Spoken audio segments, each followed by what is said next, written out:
Começando então nossa reunião de estudo da mediunidade. A gente vai dar continuidade ao livro dos médiuns, capítulo 24 então agora, né? Vamos recordar aqui o capítulo 24 da identidade dos espíritos. A gente está ainda na provas possíveis de identidade. 257. Lê para nós, Andressa, por favor. Muito mais fácil de se comprovar a identidade quando se trata de espíritos contemporâneos, cujos caracteres e hábitos se conhecem, porque precisamente esses hábitos de que eles ainda não tiveram tempo de despojar-se são que os fazem reconhecíveis e desde logo dizemos que isso constitui um dos sinais mais seguros de identidade. Pode, sem dúvida, o espírito dar provas desta, atendendo ao pedido que se lhe faça, mas assim só procede quando lhe convenha. Geralmente, semelhante pedido o magoa, pelo que deve ser evitado. Com o deixar o seu corpo, o espírito não se despojou da sua suscetibilidade. Agasta-o toda questão que tenha por fim pô-lo à prova. Perguntas há que ninguém ousaria dizer-lhe se ele se apresentasse vivo, pelo receio de faltar às conveniências. Porque se lhe há de dispensar menos consideração depois da sua morte, há um homem que se apresente no salão, declinando o seu nome, irá alguém pedir-lhe a queima-roupa, sob o pretexto de haver impostores que prove ser quem diz que é. Certamente, esse homem teria o direito de lembrar ao interrogante as regras de civilidade. É o que fazem os espíritos, não respondendo ou retirando-se. Façamos, para exemplo, uma comparação. Suponhamos que o astrônomo Árago, quando vivo, se apresentasse numa casa onde ninguém o conhecesse e que o apostrofassem deste modo: dizeis que sois Árago, mas não vos conhecemos. Dignai-vos de prová-lo, respondendo às nossas perguntas. Resolvei tal problema de astronomia. Dizei-nos o vosso nome, prenome, os de vossos filhos, o que fazieis em tal dia, a tal hora, etc. Que responderia ele? Pois bem, como espírito, fará o que teria feito em vida, e os outros espíritos procedem da mesma maneira. Adiantei, né? Mas então, ele está falando da identidade dos espíritos, que é mais fácil a gente comprovar quando é espírito contemporâneo, porque aí alguém pode ter conhecido, se conhece os hábitos, se conhece aonde ele ia, o que ele fazia. Agora, quando é espírito, vamos supor, de 500 anos, 1000 anos atrás, como que vai saber exatamente o que ele fazia, onde que ele ia, qual cidade que ele frequentava, né? Então, não dá para ter muita noção nesse sentido, e aí tem que ficar mais focado na mensagem mesmo.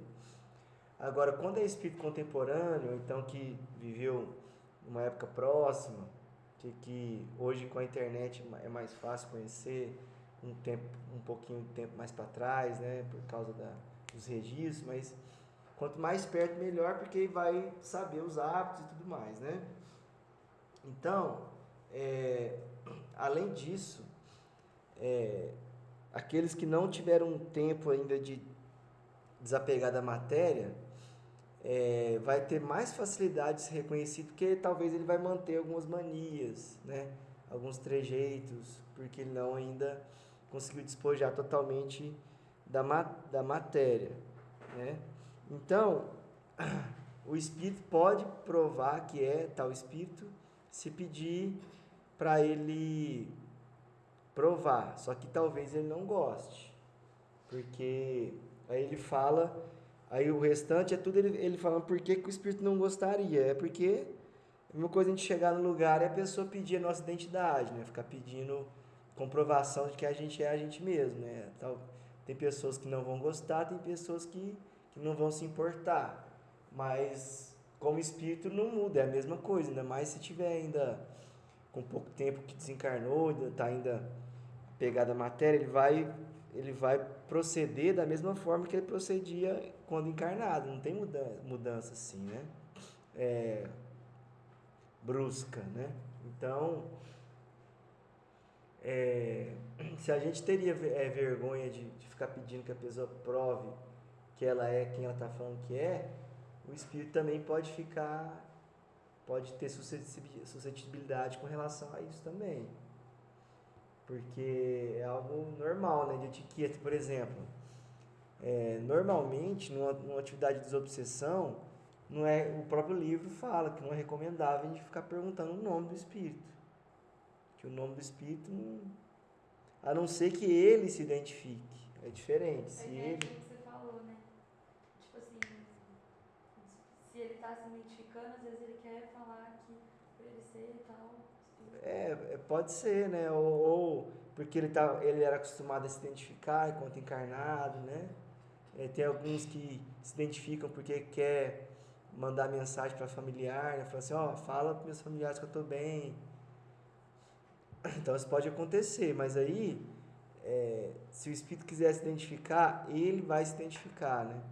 Até porque tem alguns espíritos que estão no estado de confusão que eles nem vão saber o nome deles, talvez. Eles nem sabem o nome deles. Então isso aí pode trazer mais confusão, né? Fala, qual que é o seu nome? Nossa, nem meu nome eu consigo lembrar, vai ficar agitado à toa, né? Então, agora, uma situação que normalmente acontece, que o próprio espírito ele vai provar sua identidade nas cartas familiares, mas isso aí já... Por que isso é comum nas cartas familiares? Porque o espírito quer provar desde cedo que aquele médium realmente está enviando a mensagem dele. Então ele já, se for possível ele conseguir fazer essa prova, ele já vai fazer. Tem pessoas que combinam códigos enquanto encarnado, né? Quando eu desencarnar, eu vou falar isso e isso, né? Tal coisa, tal palavra, tal coisa, situação que eu falar, eu vou estar mostrando que sou eu mesmo. Isso acontece também, já aconteceu. Então, normalmente, a gente não deve ficar preocupado em ficar pedindo para o espírito comprovar a sua identidade. Por quê? Porque a identidade dele vai ser comprovada pela mensagem mesmo que ele vai estar dando, né? A não ser, novamente, se o espírito quiser comprovar a identidade dele, ou se ele quiser fazer de boa vontade, por ele mesmo, né? Nas cartas familiares, por exemplo, quando a gente pede carta de algum familiar nosso, a gente não fica exigindo provas, né? Falar, eu quero carta, mas eu quero que ele fale alguma coisa que prove que é ele, né? Ninguém pede isso, né? Então, o espírito pode querer fazer ou pode não querer, pode não se importar ou pode não gostar. Então, isso tudo é para a gente fazer, para a gente manter o mesmo respeito que a gente teria se ele tivesse encarnado. Não é porque ele desencarnou que a pessoa desencarnou, agora eu posso perguntar qualquer coisa para ela. Não, se a gente tem coisas que a gente talvez não perguntasse se ele tivesse encarnado, então talvez qual que é o motivo da gente perguntar por ele estar desencarnado, né? Foi isso que ele falou ali, perguntas que ninguém ousaria dirigir se ele se apresentasse vivo, pelo receio de faltar às conveniências. Porque se ele há de dispensar menos consideração depois de sua morte, então a forma como a gente trata o desencarnado tem que ser da mesma forma que a gente trata o encarnado, né? Não é porque ele está desencarnado que não vai ligar, né? Ele não vai ligar com nada, ele vai ser mais tolerante ou mais... paciente ou não vai se importar com as coisas, né? Então, a gente tem que manter da mesma forma o tratamento, né? Com encarnado e desencarnado. Ficar à vontade. Pega a cadeira lá. Ah, pode ser. Só cuidado com Vai mexer.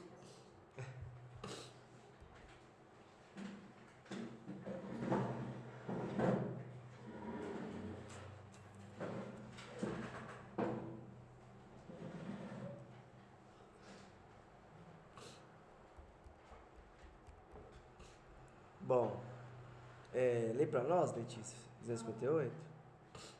Ao passo que se recusam a responder às perguntas pueris e extravagantes, que toda a gente teria escrúpulo em lhes dirigir, se vivos fossem, os espíritos dão espontaneamente provas irrecusáveis de sua identidade, por seus caracteres que se revelam na linguagem de quem usa, pelo emprego das palavras que lhes eram familiares, pela citação de certos fatos, de particularidades de suas vidas, às vezes conhecidas dos assistentes, e cuja exatidão se pode verificar. As provas de identidade ressaltam, além disso, de um sem número de circunstâncias imprevistas, que nem sempre se apresentam na mesma ocasião, mas que surgem com a continuação das manifestações. Convém, pois, esperá-las sem as provocar, observando-se cuidadosamente todas as que possam decorrer da natureza das comunicações. Veja-se o fato referido em 1170. Bom, então é exatamente aquilo que a gente tinha comentado, que se a gente for esperar alguma prova, né, alguma confirmação da identidade, que ela venha naturalmente, né? A gente não precisa ficar pedindo, exigindo que o espírito comprove ser quem ele é. E como que ele vai comprovar? Aí ele fala aqui. Ele comprova pelas palavras que ele usa, pelos seus caracteres, a linguagem, o emprego das palavras que lhes eram familiares, pela citação de certos fatos, particularidades. Isso acontecia muito nas cartas familiares do Chico, né? Às vezes ele citava nomes de bisavô, tataravô, que as próprias pessoas não conheciam. E aí elas iam lá buscar, peraí, mas quem que é essa pessoa que ele falou? E realmente tinha essa pessoa. Então, tem várias provas que ocorrem naturalmente, que a própria entidade, o próprio espírito, ele fornece, né? Então, é isso que ele fala aqui, ó, convém esperá-las sem as provocar, observando cuidadosamente todas as que possam decorrer da natureza das comunicações.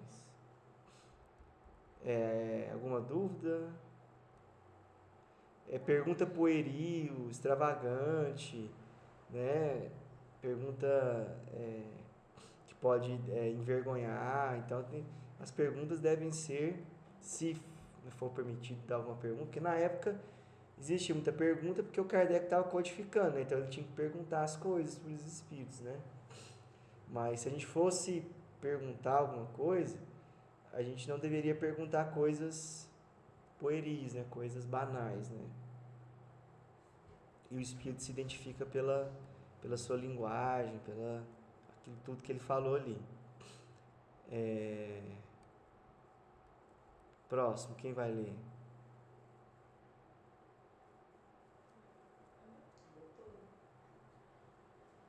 Versículo 9. Um meio empregado, às vezes com êxito, para se conseguir identificar um espírito que se comunica, quando ele se torna suspeito, consiste em fazê-lo afirmar, em nome de Deus Todo-Poderoso, que é realmente quem diz ser. Sucede frequentemente que o que se apresentou com um nome usurpado recua diante do sacrilégio e que, tendo começado a dizer, afirmo em nome de, para e traça colérico, riscos sem valor no papel ou quebra o lápis. Se é mais hipócrita, ladeia a questão mediante uma restrição mental, escrevendo, por exemplo, certifico-vos que digo a verdade, ou então, atesto em nome de Deus que sou mesmo eu quem vos fala, etc. Ao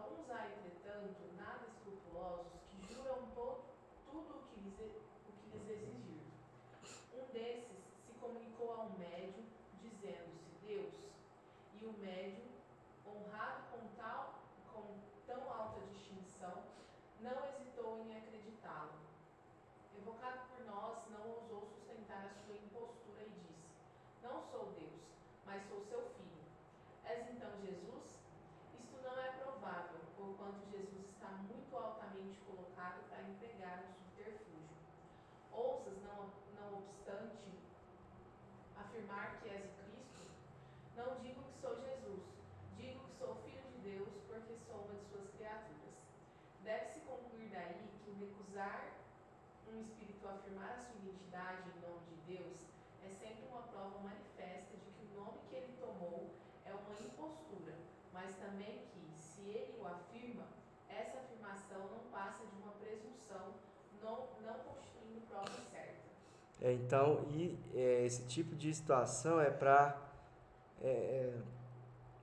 confundir o espírito, né? Porque vamos supor que ele está querendo enganar, aí primeiro faz ele falar em nome de Deus. Normalmente o espírito ele vai se envergonhar e não vai ter coragem, né, de afirmar em nome de Deus que é realmente aquela pessoa, né? Outro caso que pode acontecer é ele mudar as palavras, né? Certifico que diga a verdade, né? Atesto em nome de Deus. Então, ele pode tentar mudar a forma de falar para tentar enganar, né?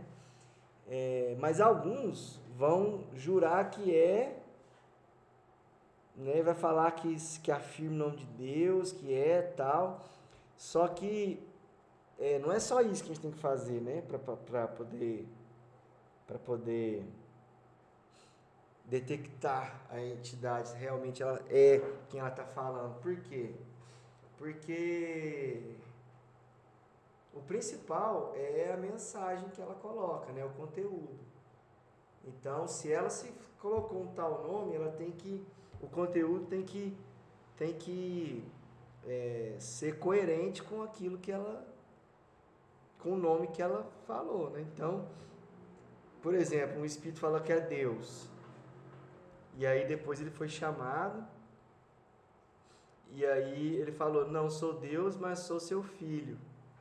E aí ele tão ousado, né? Falou assim, então é Jesus? Ele, não, só estou falando que eu sou filho de Deus, porque sou uma das suas criaturas. Então quer dizer, aí você vê que o espírito está usando subterfúgios, né? Ele tá usando Então você já vê que não é um espírito elevado, né? Porque ele estava tentando usar de subterfúgios para não falar a identidade dele, né? De verdade, né? Tá fugindo, né? De mostrar a identidade real dele, né? Então, por isso que ele conclui aqui, ó, deve-se concluir daí que o espírito recusar afirmar a sua identidade em nome de Deus é sempre uma prova, né? Que ele é um impostor. Mas também que se ele o afirma, essa afirmação não passa de uma presunção, não constituindo prova certa. Então, pediu para ele falar em nome de Deus. Se ele fala em nome de Deus, não é uma prova, ainda tem que tentar testar ele mais. Se ele não ousa, ele recusa falar em nome de Deus, ele já provou que não é aquela pessoa que está afirmando ser, né? Então tem algumas formas, né, de lidar com o espírito, né? Eu sempre conto esse caso do meu avô, que ele participava de uma desobsessão, e aí na comunicação inicial o espírito começou a falar e ele percebeu que esse espírito não era elevado pela forma como ele falava, mas o que... Ele era médium. Não, meu avô não era médium, ele conversava, era doutrinador. Era um médium que estava fazendo a mensagem inicial, mas aí o que fez ele desconfiar foi que a mensagem estava sendo muito longa. E a mensagem muito longa estava atrapalhando a comunicação dos espíritos, o andamento da atividade, entendeu? Então ele deixou ele falar uma semana, deixou ele falar outra, para o espírito ele mesmo se enforcar, né? Ele mesmo se mostrar, né? E aí cada semana que passava ele usava mais tempo. Mais tempo. E aí estava deixando o espírito achar que estava enganando, né? E aí chegou um momento que ele pegou e interrompeu ele no meio da mensagem. Falou, ó, sua mensagem está muito extensa, está atrapalhando o trabalho. Aí o Espírito falou assim, como ousa me interromper? Aí quando o Espírito falou isso, aí ele já se mostrou quem que ele era, né? Porque o Espírito Superior ele nunca vai falar isso. Ele não vai se alongar, porque ele é disciplinado, vai se atentar ao horário, e ele nunca vai falar como ousa me interromper, alguma coisa assim, né? É como se estivesse atritando, né? Com a pessoa. E aí, quando o Espírito falou isso, ele já começou a rir, aí ele já foi pego, né? Já foi desmascarado. Então, existem formas de você conseguir desmascarar o Espírito se ele estiver mentindo sobre a sua identidade. Tia Raquel, fazendo um favor? 260. Igualmente, se pode incluir entre as provas de identidade a semelhança da caligrafia e da assinatura, mas, além de que nem a todos os médiuns é dado obter esse resultado, ele não representa invariavelmente uma garantia bastante. Há falsários no mundo dos espíritos, como os há neste. Aí não se tem, pois, mais do que uma presunção de identidade que só adquire valor pelas circunstâncias que a acompanham. O mesmo ocorre com todos os sinais materiais, que algumas pessoas têm como talismã e imitáveis para os espíritos mentirosos. Para os que ousam perjurar ao nome de Deus ou falsificar uma assinatura, nenhum sinal material pode oferecer obstáculo maior. A melhor de todas as provas de identidade está na linguagem e nas circunstâncias fortuitas. Então, novamente, tem espíritos que conseguem até mesmo falsificar a caligrafia e a assinatura. Então, você vê, tem uma mensagem que tem a caligrafia e a assinatura, não, por exemplo, um espírito coloca uma caligrafia e assinatura igualzinho do Chico Xavier. Aqui, ó, o Chico Xavier psicografou por mim, ó. Mas nem assim você pode falar que é. Você tem que analisar o conteúdo, tem que analisar a linguagem, tem que analisar a mensagem em si, se ela realmente condiz com a pessoa que está falando que é. No caso do Chico Xavier, ele mesmo disse que depois que desencarnasse, ele não iria mais comunicar, porque tudo que ele queria dizer já estava nos livros. Então, ele mesmo falou isso. Então, tudo que se vê de Chico Xavier agora não é dele. E, além disso, ele ainda combinou um código ainda com 3 pessoas. Que quando ele fosse, se ele fosse mandar uma mensagem, iria ter esse código na mensagem. Então, vê esse tanto de psicofonia, psicografia de Chico Xavier, tudo falso, tudo falso. E a gente tem que entender isso, que os espíritos conseguem falsificar caligrafia e assinatura. Então, ele jurar em nome de Deus que é aquela pessoa, ele ter a caligrafia e a assinatura, isso não é garantia de que seja aquele espírito. A única garantia vai ser acompanhar as mensagens dele, ou a mensagem, se for só uma, tudo bem. Mas se for várias mensagens, é acompanhar as mensagens e esperar as circunstâncias fortuitas. Ou ele mesmo vai se desmentir, ou o conteúdo da mensagem não vai ser um conteúdo que seja coerente com aquela pessoa que ele está afirmando ser. Vou ler agora 261. Dir-se-á sem dúvida que se um espírito pode imitar uma assinatura, também pode perfeitamente imitar a linguagem. É exato. Alguns temos visto tomar atrevidamente o nome do Cristo e, para impingir a mitificação, simulavam um estilo evangélico e pronunciavam à torta e à direito estas bem conhecidas palavras: em verdade vos digo. Estudando, porém, sem prevenção o ditado em seu conjunto, perscrutado o fundo das ideias, o alcance das expressões, quando a par de belas máximas de caridade, se vêem recomendações pueris e ridículas, fora preciso estar fascinado para que alguém se equivocasse. Então, não é só na forma que a pessoa escreve. Ah, não, mas olha aqui, o estilo dele tá igualzinho o estilo dele, só isso também não basta. Tem que olhar o conteúdo da mensagem, porque às vezes ele está imitando o estilo, mas uma coisa que ele não consegue imitar é a condição espiritual. Porque o espírito elevado, ele tem elevação moral, principalmente, né? Se for um espírito superior, ele tem elevação moral e de sabedoria, né? Que é a asa do amor e do conhecimento. Então, isso não tem como o espírito imitar, porque para ele conseguir representar aquele espírito ou falar igual a ele precisaria estar em igual evolução. Então, no conteúdo em si, ele não consegue imitar. Então, o que vai acontecer? Ele pode falar lá, em verdade vos digo, que deveis ter ódio do seu irmão, ou que não devereis perdoar o seu irmão. Então, está ao contrário do que Jesus disse, não está? Então, não é ele. Então, a gente tem que olhar o conteúdo da mensagem.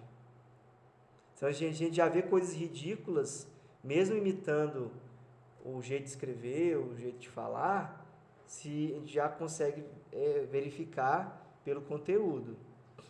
Sim, certas partes da forma material da linguagem podem ser imitadas, mas não o pensamento. Então, o pensamento não tem como imitar, a não ser que se estivesse na mesma condição espiritual. Né? Então, quem acredita nas palavras mais ridículas e pueris só porque fala que é de um espírito elevado e não se coloca nem para analisar, é porque realmente está fascinado, né? Então, jamais a ignorância imitará o verdadeiro saber, e jamais o vício imitará a verdadeira virtude. Então, olha só que interessante, né? Como que a pessoa que não sabe vai conseguir imitar alguém que sabe? Não tem jeito. Como que alguém vicioso vai conseguir mostrar virtudes? Não vai, né? Porque tem ausência disso. Então, não tem como, né? A gente só imita algo que a gente já tem, né? Em qualquer ponto, sempre aparecerá a pontinha da orelha. Por que a pontinha da orelha? Porque falando da mentira, né? Em algum momento aparece ali a mentira se mostra, né? Então, por que pontinha da orelha também? Porque normalmente o duende, né? Que a gente fala que é travesso, mentiroso, né? Tem a orelha pontuda, né? Por isso que falou que parecerá a pontinha da orelha, que é do mentiroso. Então que o médium, assim como o evocador, precisam de toda perspicácia, de toda ponderação para destrinçar a verdade da impostura. Então, por isso que a gente deve realmente analisar, refletir, conversar, dialogar. Por isso que a mensagem, antes de divulgar qualquer mensagem, o médium, ele precisa passar pela equipe, precisa passar por vários espíritos para lerem, analisar, para ver se a mensagem realmente é válida para ser divulgada. Então, por quê? O espiritismo é a fé raciocinada, né? Então precisa de realmente refletir, pesquisar e analisar mesmo. Não pode ficar aceitar de qualquer forma, né? Devem persuadir-se de que os espíritos perversos são capazes de todos os ardis e de que, quanto mais venerável for o nome com que um espírito se apresente, tanto maior desconfiança deve inspirar. Então, vocês já perceberam que o Kardec repete isso várias vezes no livro. Mas por quê? Porque isso é muito importante. Quanto mais venerável for o nome com que um espírito se apresente, maior desconfiança deve inspirar. Quantos médiuns têm tido comunicações apócrifas assinadas por Jesus, Maria ou um santo venerado? Então, se a gente já deve ter desconfiança e analisar uma mensagem quando não tem um nome, quando tem um nome importante aí, que a gente tem que ter mais cuidado. Como que a gente adquire a base com segurança, com tranquilidade, sem ficar preocupado? Jesus, Kardec, Chico. Porque se a gente acha alguma coisa que a gente crê que seja errada em Jesus, Kardec, Chico, a gente pode ter certeza que o erro está na gente. É a gente que não entendeu. Agora, quando a gente for analisar uma mensagem de outra pessoa, a gente tem que pegar ela e comparar para ver se aquele princípio está em Jesus Kardec Chico. Se não estiver, ou estiver contrariando, é porque aquela mensagem, ou pelo menos aquele trecho da mensagem, porque assim, um médium comum, ele vai ter, na mesma mensagem, ele vai ter coisas boas e coisas ruins, porque o espírito pode ser, ele não pode ser um espírito enganador, mas é um espírito em evolução. Um espírito em evolução vai ter erros e acertos, ele vai conhecer alguns pontos e não conhecer outros pontos. Então, vai ter trechos bons e trechos que não vão estar de acordo com a base. Isso se o espírito não for enganador. Se a gente vê que o conteúdo em si não é um conteúdo sério, aí a gente vê que é um espírito enganador. Então, se ainda se colocou um nome venerável, tiver uma frasezinha fora desse nome venerável, a gente tem que descartar, porque a gente sabe que é um espírito enganador. Ele não está escrevendo ali para ajudar alguém, ele está escrevendo para prejudicar mesmo. Então, é isso que a gente tem que ter em mente. Bom, e aí finalizamos. Então, a gente estudou aqui, a gente finalizou provas possíveis de identidade, né? Então a gente viu várias formas de tentar comprovar a identidade, de tentar discernir, né, o espírito do outro, como que funciona a questão da identidade. Então a gente foi da 257 até 261. 4 minutos aí. Se alguém tiver alguma dúvida desse tema, a gente já...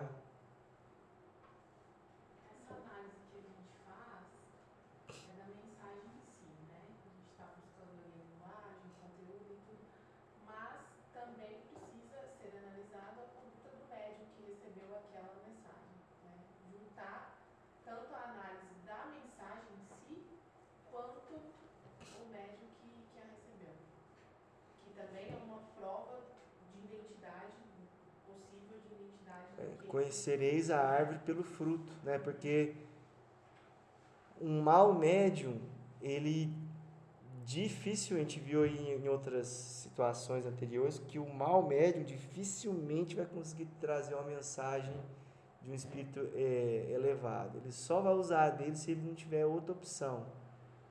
Então, se for de um mau médium, a gente tem que ter o mesmo cuidado que a gente tem de um espírito venerável, que usa um nome importante. Por quê? Porque o mau médium, normalmente, ele vai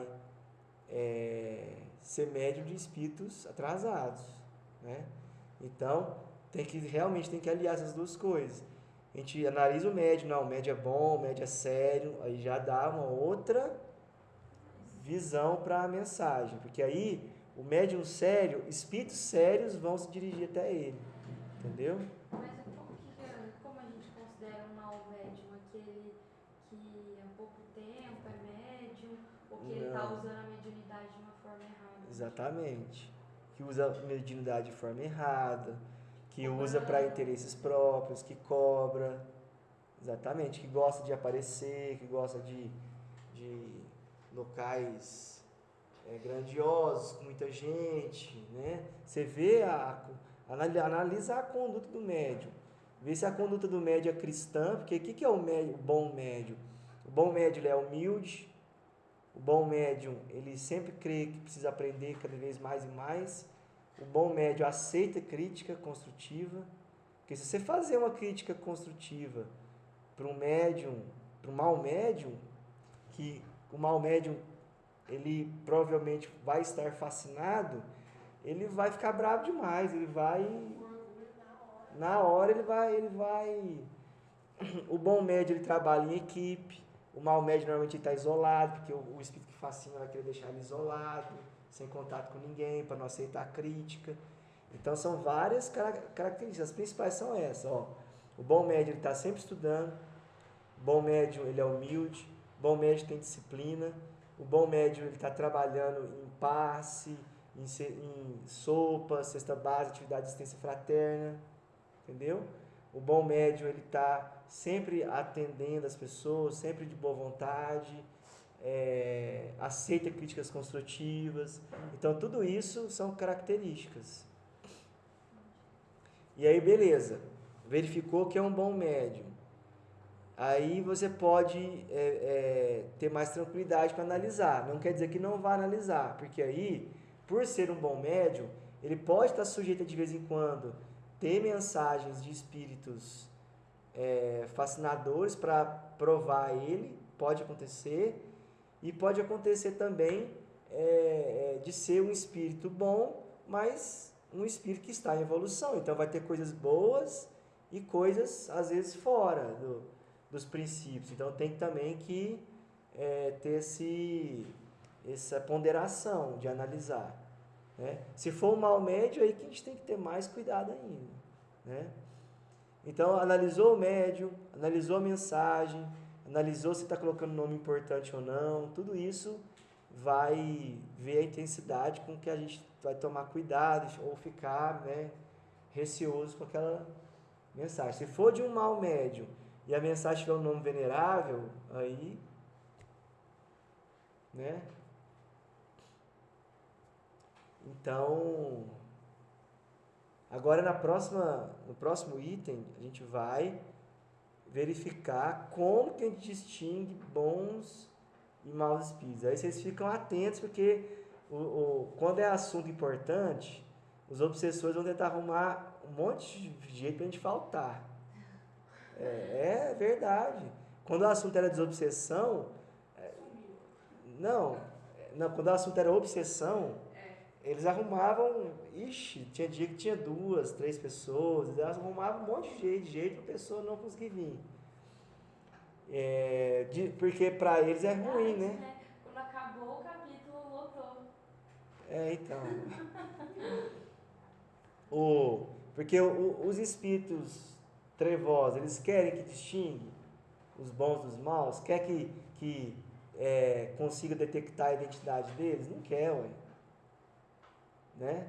Então, a lição é para distinguir os bons dos maus. E essa questão é a questão mais difícil para o médium, porque até um médium experiente, com 30, 40 anos de trabalho mediúnico, ele é normal ele ter dificuldade em distinguir. Até mesmo de distinguir o que é seu e o que é do espírito, entendeu?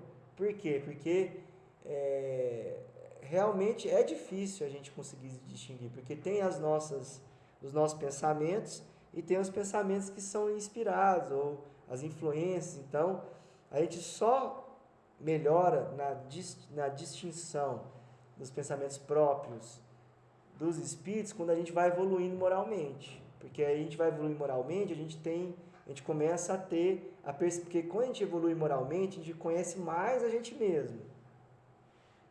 Conhecendo mais a gente mesmo, a gente fala assim, opa, isso aqui é uma coisa que do jeito que eu estou agora eu não faria nunca, um exemplo, entendeu?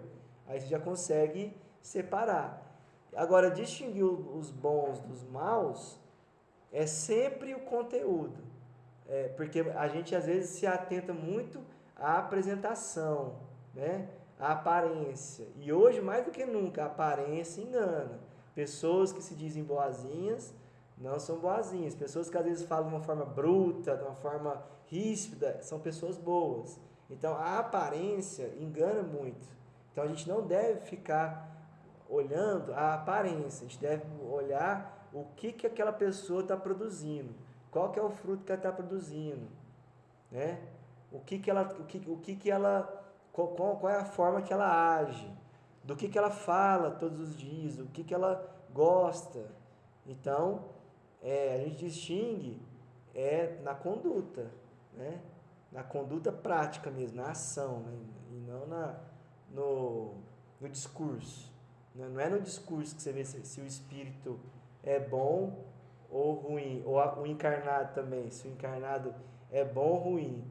É na atitude, não é no discurso. Então é isso. Vou parar aqui. Se alguém ainda tiver mais alguma pergunta, a gente ainda